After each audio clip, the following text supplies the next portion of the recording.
Allô! On entend beaucoup parler des chevaliers du Moyen-Âge ou encore des paladins, mais connaissez-vous les cataphractaires? Un cataphractaire était une cavalerie lourde où l'humain et le cheval portent tous les deux une armure qui les couvre complètement. Le mot cataphractaire vient même du grec qui signifie totalement protégé. Imaginez ici un cheval couvert d'une cotte de mailles qui pend sur ses côtés, avec un genre de chevalier qui n'en est pas un sur lui. Je sais pas vous, mais moi je me suis toujours demandé en regardant des films et des documentaires pourquoi le cheval était si peu protégé, le laissant exposé aux flèches, aux épées et aux lances ennemies. Ça me semble évident que c'est une énorme faiblesse. Alors pourquoi a-t-on arrêté de couvrir les chevaux d'armure et d'où vient cette tradition? Ancêtres des chevaliers, les cataphractaires existaient au début de l'Antiquité classique jusqu'au Haut Moyen-Âge, donc au début du Moyen-Âge, en Europe, mais aussi en Asie mineure. Les Romains, les Byzantins, les Arméniens, les Scythes, un peuple originaire des steppes d'Asie centrale, les Sarmates, originaires des steppes eurasiennes, les Achéménides d'Asie mineure, les Séleucides, qui vivaient sur les territoires conquéris par Alexandre le Grand, les Parthes du plateau iranien, les Alains des steppes du Caucase et les Sassanides des Perses vivant sur le plateau iranien avaient tous des cataphractaires. Les cataphractaires servaient essentiellement de première ligne d'attaque en brisant les formations d'infanterie de leurs adversaires.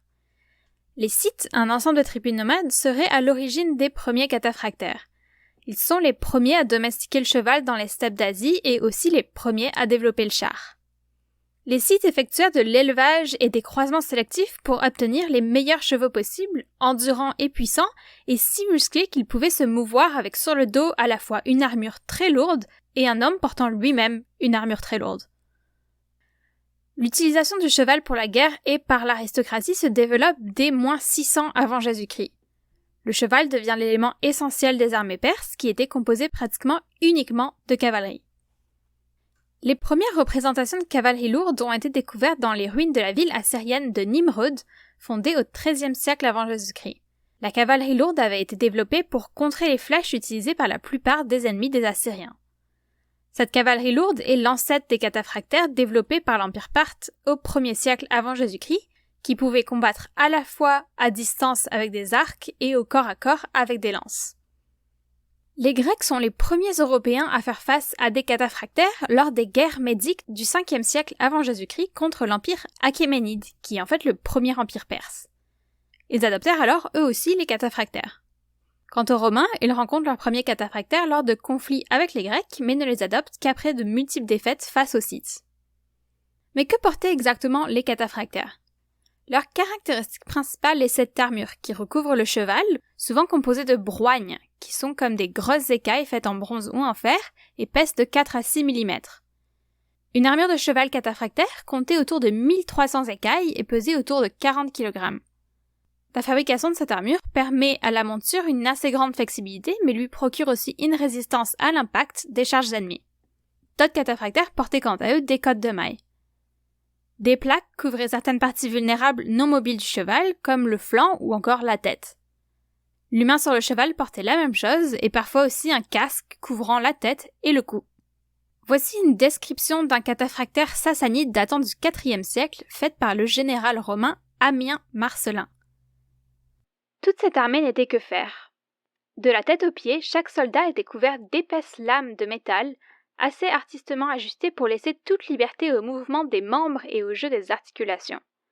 Ajoutez à cette armure des casques figurant par devant la face humaine et qui ne laissaient de jour que pour voir et respirer, seul point par où ces corps complètement cuirassés fussent accessibles aux blessures. Les cataphractaires portaient aussi des lances très longues d'autour de 4 mètres. Malheureusement, les étriers n'existaient pas encore pour maintenir le cavalier stable sur son cheval, donc les lances étaient peu pratiques car leur impact faisait très souvent tomber le cavalier de son cheval. Les Sassanides développèrent alors un système pour attacher le cavalier au cheval et éviter le problème. Les cataphractaires portaient aussi une autre arme pour les combats rapprochés en cas d'urgence, comme une épée ou encore une masse. Parallèlement à ce qui se passe en Europe, les cataphractaires se répandent aussi en Asie de l'Est, car ces peuples combattent eux aussi les peuples nomades d'Asie centrale, donc c'est de là que leur vient l'idée. Au IVe siècle, les tribus de Mongolie et de Mandchourie adoptent les cataphractaires, puis l'armée chinoise. Cette dernière réduit son usage des cataphractaires sous la dynastie Tang au 7e et 8e siècle, La dynastie Liya relance leur usage au XIe et XIIe siècle, puis les cataphractaires disparaissent en Asie de l'Est au XIVe siècle, après le règne de Kubilai Khan. Les Coréens et les Tibétains utilisèrent aussi les cataphractaires en même temps que les Chinois, mais peu est connu à ce sujet. L'usage des cataphractaires s'estompe en Europe vers le Xe siècle sous l'Empire byzantin, et les chevaliers dominent dès lors la cavalerie. Il n'est pas clair pourquoi les cataphractaires disparurent, ni quand exactement. Certaines hypothèses avancent que la métallurgie se fut plus raffinée et que l'image lourde et massive des cataphractaires ne reflétait alors plus la mode de l'époque. Voilà, c'est tout à propos des cataphractaires, si peu connus et quasiment jamais représentés dans les œuvres de fiction.